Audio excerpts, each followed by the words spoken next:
Well, the real story is that the Emir of Kano, the deposed Emir of Kano, did not understand the responsibilities of a traditional ruler, especially for a strong institution with that of Kano. You see, the Emir of Kano was a social critic, a celebrated social critic. And there was nothing wrong with that because he's an educated person. There's freedom of speech. Let me give you one example. When I was a deputy governor, and my former governor, Konkoso, was the governor of Kano State, Sanusi was an executive director in a bank. And he made a statement that instead of providing water in Kano State, we are building a house in Abuja. That is the house belonging to Kano State government, like any other, the lodge, the governance lodge in Asakoro.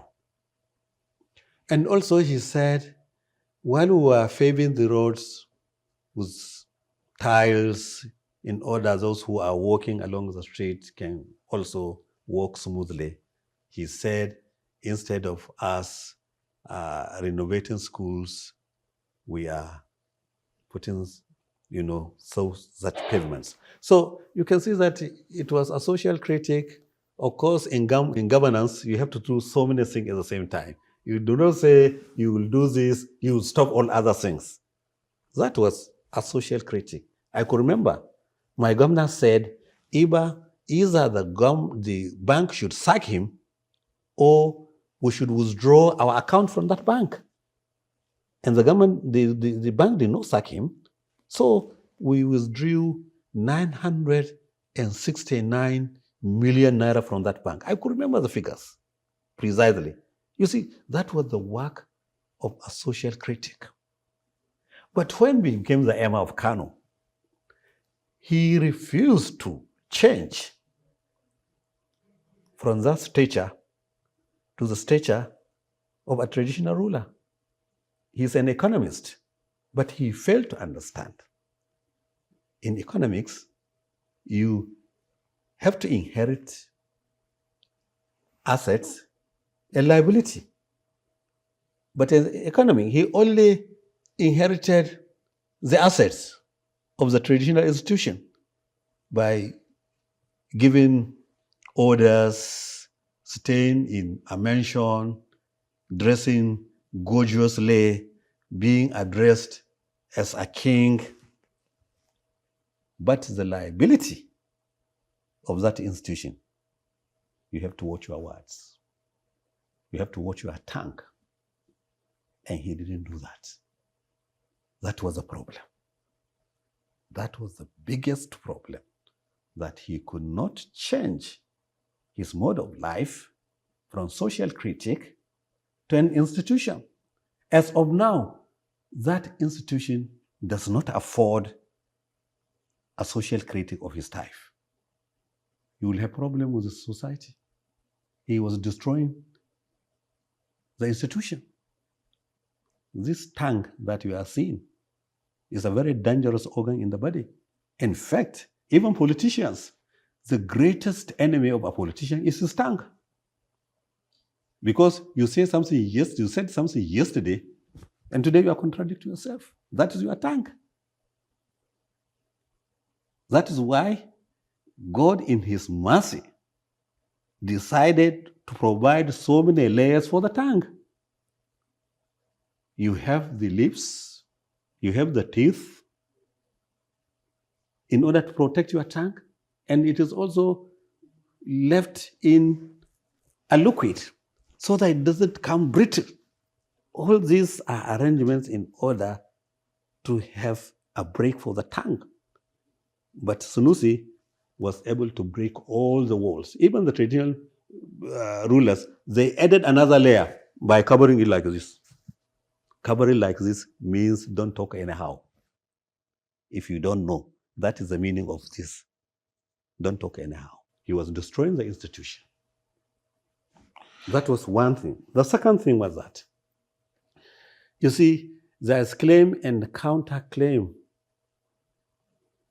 about the creation of emirates, additional emirates in Kano.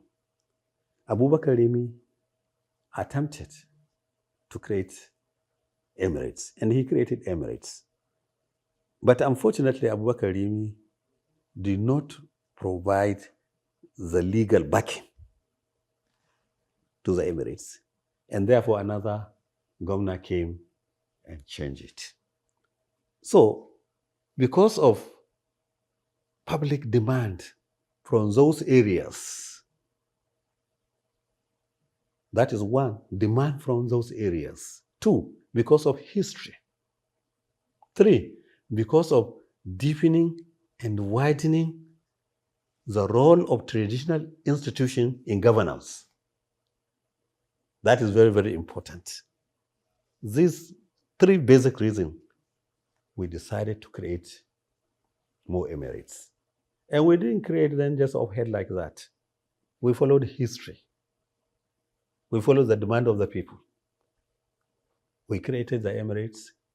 He challenged it in the court of law.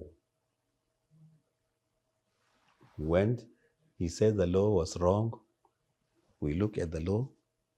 Yes, we say it's okay. We corrected the law. He went back to the court, challenging it. Now, how can the leader of a traditional institution coexist with a government in litigation all the time, not weakening his powers? His powers are not more important than the development of the people. His powers are not more important than the aspirations of the people. His powers are not more important than the historical antecedents of these people. That is the situation. So it was not the creation of the emirates in order to punish him. It was not like that. But he had no power to challenge. Was he not created out of law? Was he not a legal instrument that made him the Emir of Kano? Then why is he challenging legal instruments to create other emirs in the state? So these are the problems that he was heading to destroy the system on one side, and also he was trying to create a parallel government. He was trying to challenge the government on legitimate issues, which is not acceptable to me. And I don't think any reasonable governor, it will be acceptable to him. That is why we took that action. It was painful, but we had to do it in order to save the system. But look at his antecedents to start with. Was he not a governor of Central Bank?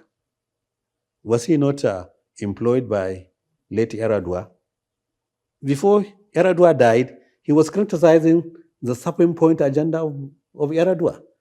What was his problem? As a governor of Central Bank, he had the opportunity to go and see Yaradua either in the day or in the night to advise him, look, your Supreme Point agenda is faulty. Why not do it this way? Why not do it that way? Why did he go to the air? God so kind, late Yaradua could not remove him because he didn't last long. Now, look at the time of Jonathan. Jonathan inherited him from Yaradua. Jonathan allowed him to continue as a governor of Central Bank. And he said billions of dollars were missing. He went to the air instead of conferring with Jonathan. And then he was proved wrong. So what kind of a governor of a central bank? People would take his word serious. I'm trying to show you the type of person he was.